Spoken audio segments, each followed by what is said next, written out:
Колкото по-малко ядеш и правиш повече кардио, толкова повече тялото ти държи и не пуска мазнините.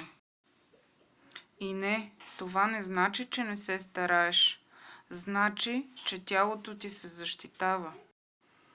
Когато ядеш малко, а тренираш много, тялото ти пази мазнини, а гори мускул. Кортизолът се вдига, метаболизма се забавя и тялото хаби мускулна маса, но не и мазнини.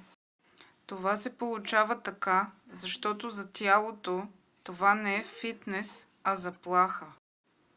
Формата не идва от изтощение, а от сигнал. В безопасност си можеш да се променяш. Затова тренираме умно, а не до припадък. Храним тялото, а не го наказваме. Във Viber общността ми показвам как да се храниш и тренираш така, че тялото ти да реагира. Без крайности, без вина, дори без диети. Линк в биото.